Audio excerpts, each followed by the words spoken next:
Freshers especially freshers గురించి మాట్లాడుకుందాము. 2026లో DevOps నేర్చుకుంటే కష్టాలు మామూలుగా ఉండవు. అంటే ఇక్కడ జాబ్స్ ఉంటాయి, దాని గురించి నేను మాట్లాడతలేను. సో కొన్ని విషయాల గురించి మనం మాట్లాడుకోవాలి. 2026లో ఫ్రెషర్స్ డెవాప్స్ నేర్చుకోవచ్చా, ఎక్స్పీరియన్స్ వాళ్ళు నేర్చుకోవచ్చా అనేది మనం ఈ వీడియోలో డిస్కస్ చేసుకుందాము. కష్టాలు ఎలా ఉంటాయి నేర్చుకుంటే అనేది కూడా మనం మాట్లాడుకుందాము. ఫస్ట్ థింగ్ ఏంటి అంటే డెవాప్స్ అనేది చాలా వ్యాస్ట్ సిలబస్. సో చాలా మల్టిపుల్ టూల్స్ ఉంటాయి. మనందరికి తెలుసు డౌకర్ అని, కుబర్నెటిస్ అని, టెరాఫార్మ్ అని. ఒక కంపల్సరీ మల్టీ క్లౌడ్ నేర్చుకోవాలి. అంటే సిమిలర్గా ఉంటుంది, బట్ మల్టీ క్లౌడ్ అయితే నేర్చుకోవాలి. ఎజూర్, జీసీపీ, తర్వాత AWS. అండ్ దీంతో పాటు ఇంకా మనం చూసుకుంటే ఇప్పుడు కొత్తగా డెవసెకాప్స్ సెక్యూరిటీ ఆడింది. తర్వాత టెస్టింగ్ కూడా కొంతమంది డెవాప్స్ ఇంజనీర్స్ చేస్తూ ఉన్నారు. ఇలా చెప్పుకుంటూ పోతే సో డెవాప్స్ అనేది చాలా పెద్ద వ్యాస్ట్ సిలబస్. సరే ఇది కొంచెం పక్కన పెట్టేసేసి ఫ్రెషర్స్ నేర్చుకోవచ్చు అంటే ఫ్రెషర్స్కి అయితే డెవాప్స్లో కాల్స్ లేవు. ఓకే, సో ఇది క్లారిటీ. సో ఎక్స్పీరియన్స్ వాళ్ళకి 4+, 5+ వాళ్ళకి కాల్స్ ఉన్నాయి.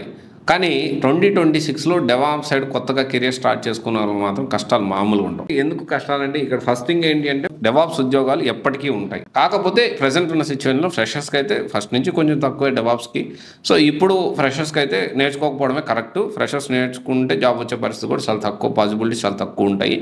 కొంతమంది చెప్పొచ్చు డెవాప్స్ కోర్స్ ప్రొవైడ్ చేసేవాళ్ళు డెవాప్స్ కోర్స్ అద్భుతంగా ఉంది, దీన్ని మించింది లేదు, అత్యద్భుతంగా ఉంది, సో మామూలుగా ఉండదు, ఇలాంటి మాటలు మాట్లాడవచ్చు. కానీ డెవాప్స్ ఫ్రెషర్స్కి అయితే ఓపెనింగ్స్ అనేది చాలా తక్కువనే ఉన్నాయి. ఇది కామన్ లేమెన్కి, అంటే ఏమీ తెలియని వాడికి కూడా జస్ట్ మనం కొంత రీసెర్చ్ చేసి మనం కొన్ని ఏదైతే జాబ్ పోర్టల్స్ ఇవన్నీ ఒక 15 రోజులు, ఒక నెల రోజులు అట్లా దాన్ని కొంచెం రెఫర్ చేస్తే మనకు ఒక క్లారిటీ వస్తుంది. ఒక 1 వీక్ 10 డేస్ కూర్చుంటే ఎంత మాత్రం కాల్సిన ప్రతి ఒక్కరు తెలిసిపోతుంది. ఈ కెరీర్ గ్యాప్ వల్ల 4+, 5+ వాళ్ళకి అనుకుంటే ఏమవుతుందంటే చాలా ఫాస్ట్గా మనం ఒక టూల్ నేర్చుకుంటాము. ఆ టూల్ కంటే మళ్ళీ ఇంకా ఫాస్ట్గా ఇంకొక అప్డేట్ వస్తుంది, ఫాస్ట్గా ఇంకొక అప్డేట్ వస్తుంది.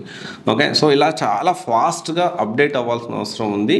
అండ్ ఎప్పటికప్పుడు కొత్త రిక్వైర్మెంట్స్ ఎప్పటికప్పుడు, అంటే ఇప్పుడు not only DevOps A software course నేర్చుకున్నా అంతే కదా, ఎప్పటికప్పుడు అప్డేట్ కాకపోతే మార్కెట్లో ఉండలేరు కదా అని చెప్పి అనుకోవచ్చు. కానీ కొంచెం డెవాప్స్ అనేది ఇంకొంచెం ఫాస్ట్గా అప్డేట్ అవ్వాల్సిన అవసరం ఉంది, లేకపోతే అవుట్డేట్ అవుతారు. దిస్ ఇస్ ద రియాలిటీ అనమాట. సో ఎందుకంటే ఇప్పుడున్న సిచ్యువేషన్లో ఇప్పుడు మళ్ళీ AI టూల్స్ అడుగుతూ ఉన్నారు. ఓకే, మళ్ళీ కొంతమంది ఎప్పటి నుంచో షెల్ స్క్రిప్టింగ్ కొంతమంది అడుగుతారు, కొంతమంది పైథాన్ మీద గ్రిప్ ఉంటే బాగుంటుంది అనుకుంటారు. సో ఇలా చెప్పుకుంటూ పోతే ఎప్పటికప్పుడు ఫాస్ట్గా అప్డేట్ అవుతూ ఎప్పుడు ఎక్కువ టైము జాబ్కి ఎంత టైం పెడతామో సో దాంట్లో అట్లీస్ట్ 30 to 40% టైం అనేది మనం ఖచ్చితంగా లెర్నింగ్ కోసం పెట్టాలి.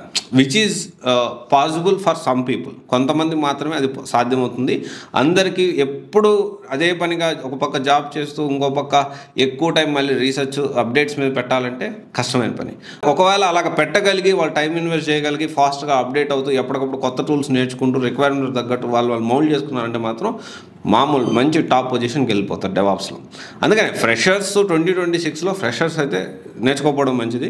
ఒకవేళ కెరీర్ గ్యాప్ వాళ్ళు నేర్చుకోవాలి అనుకుంటే దీనికి ఓకే అనుకుంటే డెఫినెట్లీ మీరు నేర్చుకోవచ్చు. అండ్ సెకండ్ థింగ్ ఏంటంటే బాగా మంచి కమ్యూనికేషన్ ఉండాలి. టీమ్ మేనేజ్మెంట్ స్కిల్స్ కూడా చాలా ఇంపార్టెంట్.